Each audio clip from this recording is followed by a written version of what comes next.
Soyez la bienvenue sur Sud Radio dont on décrypte le monde. Vous êtes écrivaine, autrice libano-canadienne. Vous vivez à Beyrouth et vous êtes l'autrice de ce livre Implosion. C'est publié aux éditions L'Équateur. Il y a quelques jours, jeudi, une manifestation avait lieu dans Beyrouth. Elle a été visée par des tirs. Elle contestait l'action du juge qui mène l'enquête sur l'explosion qui a concerné Beyrouth il y a un an. Pourquoi les manifestants contestaient-ils le juge ? Parce qu'en fait, l'enquête, au terme de cette enquête, il est en train d'impliquer 3 responsables proches du parti chiite armé, le Hezbollah, et ainsi que notre parti, celui du président du Parlement, Nabih Berri. Donc, ils se sont mobilisés pour faire une manifestation, évidemment, qui n'a eu rien de pacifique au final, puisque, voilà, il y avait des manifestants encagoulés avec des armes qui sont rentrés dans des chrétiens. Il y avait une provocation qui s'est mise en place et qui a évidemment été à l'origine de dérives avec la communauté, dans des régions, on va dire, chrétiennes proches d'un autre parti politique qui est celui des forces libanaises. Oui, voilà, les forces libanaises qui sont une ancienne milice, en tout cas chrétienne pendant la guerre civile. Le Hezbollah d'ailleurs a accusé les forces libanaises. Est-ce que ce sont elles qui ont ouvert le feu ? Écoutez, vous savez, en fait, moi, à mon avis, il y a eu un aller-retour, évidemment, qui, à mon avis, des deux camps absolument irresponsable.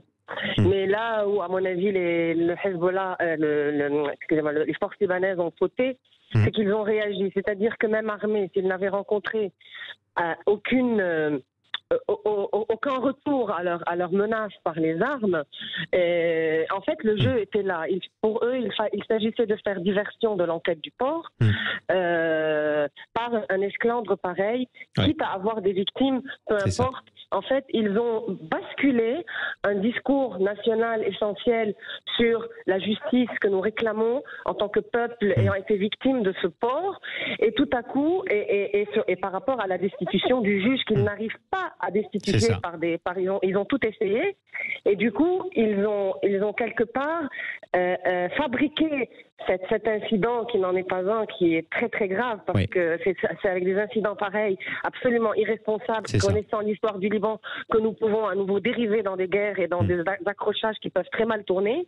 Et bien, c'est ce qui s'est passé. Aujourd'hui, ils peuvent dire, nous avons en fait déplacé et confessionnalisé le débat dans la rue, avec 6 victimes, parce qu'ils en ont eu dans leur camp, et donc ils sont tout à coup eux aussi victimes. Et du coup, la vérité n'avance pas sur ce qui s'est passé il y a un an à Beyrouth, qui a fait 214 morts, alors que pourtant, il y avait à peu près toutes les confessions parmi les victimes. Comment ça se fait que l'enquête pointe des responsables chiites, et surtout que des responsables chiites se sentent visés par l'enquête sur l'explosion ?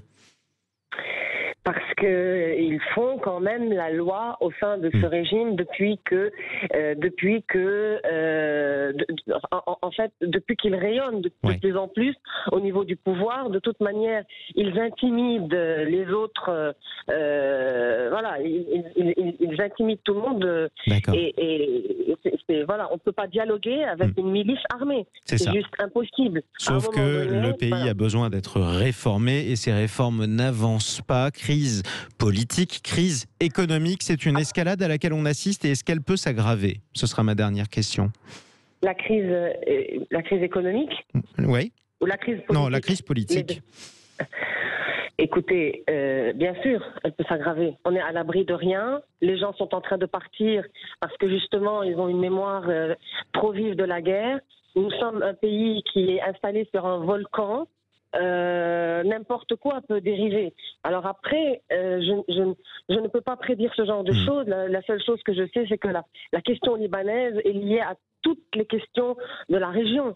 Donc, il faut prendre en compte les accords qui se jouent. Est-ce que le Hezbollah, avec son affiliation iranienne, est-ce que la carte libanaise, tout cela dépend de la carte libanaise. Est-ce que cette carte va être jouée dans des accords régionaux, avec ou sans dérive, avec ou sans conflit? Cela, il n'y a que l'avenir qui pourra nous le dire. Avec une reprise de guerre civile ou sans reprise de guerre civile. C'est là la grande question, de savoir si cette carte libanaise va se jouer dans les accords futurs, parce que finalement le Liban n'est qu'une carte, et ceci est ma grande douleur.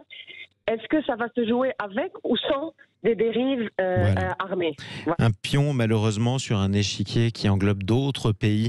Merci beaucoup et bon courage surtout à tous les Libanais, quelle que soit d'ailleurs leur confession. Merci beaucoup, Yamir Aid. Merci à vous. Je rappelle que vous êtes autrice libanaise, vous étiez en direct de Beyrouth et vous êtes l'auteur de ce livre Implosion au pluriel. C'est publié aux éditions de l'Équateur.